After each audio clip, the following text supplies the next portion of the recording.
بسم اللہ الرحمن الرحیم۔ السلام علیکم ورحمۃ اللہ وبرکاتہ۔ دوستو کیسے ہیں؟ امید کرتا ہوں خیریت سے ہوں گے۔ اسلامک نالج چینل پہ خوش آمدید۔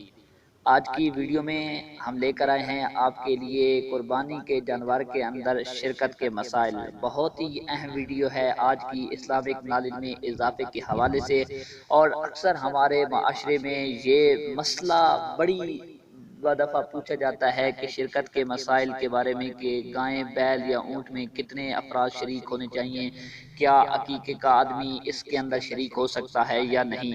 تو دوستو انشاءاللہ آج کی ویڈیو اگر آپ نے پوری دیکھی تو آپ کو ان مسائل کا حل لازمی پتہ چل جائے گا اور آپ کے اسلامک نالج میں بہت اضافہ ہو جائے گا۔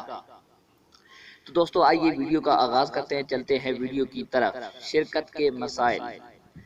گائیں، بیل اور اونٹ میں 7 افراد شریک ہو سکتے ہیں، یعنی ہر ایک حصہ سے ایک شخص وجوب سے بری الذمہ ہو سکتا ہے۔ آگے مسئلہ، جب قربانی شرکت میں ہو یعنی ایک جانور میں کئی لوگ شریک ہوں تو قربانی صحیح ہونے کے لیے شرط ہے کہ ہر شریک کی نیت تقرب یعنی ثواب حاصل کر رہا ہو۔ اگر کسی ایک کی بھی نیت صرف گوشت حاصل کرنے کی ہو اور باقی لوگوں کی تقرب کی ہو تو کسی کی بھی قربانی نہیں ہوگی۔ نیز ہر شریک کا سنی صحیح العقیدہ ہونا بھی شرط ہے۔ اگر ایک بھی بد مذہب ہوا تو شریک تو کسی کی طرف سے قربانی نہیں ہوگی، یعنی اگر ان 7 میں سے کوئی ایک بد مذہب شامل ہو جاتا ہے تو ان جو 6 بچ جائیں گے ان کی بھی قربانی نہیں ہوگی۔ آگے مسئلہ، قربانی کے سب شرکاء کی نیت تقرب ہو اور اس کا یہ مطلب ہے کہ کسی کا ارادہ فقط گوشت حاصل کرنا نہ ہو۔ البتہ یہ ضروری نہیں کہ وہ تقرب ایک ہی قسم کا ہو، مثلا سب قربانی ہی کرنا چاہتے ہیں، بلکہ اگر مختلف قسم کے تقرب ہوں، وہ تقرب سب پر واجب ہوں یا کسی پر واجب ہوا اور کسی پر نہ ہوا، ہر صورت میں قربانی جائز ہے۔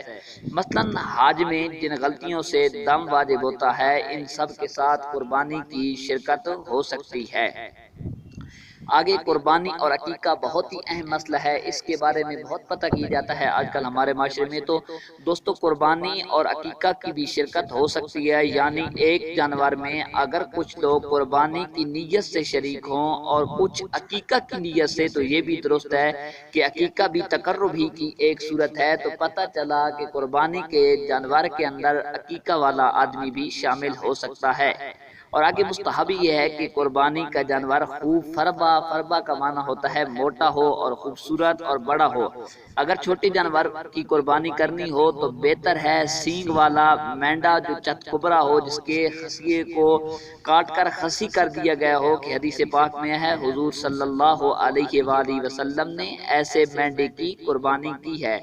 تو دوستو یہ تھے شرکت کے مسائل۔ دعا ہے اللہ کریم تمام ویورز کو دین و دنیا کی بھلائیاں عطا فرمائے اور اللہ کریم سب کو اپنے حفظ و امان میں رکھے، آمین۔ جن دوستوں نے ہمارا YouTube channel Islamic knowledge subscribe نہیں کیا وہ بھی سبسکرائب کر دیں اور بیل کے نشان پر کلک کر دیں۔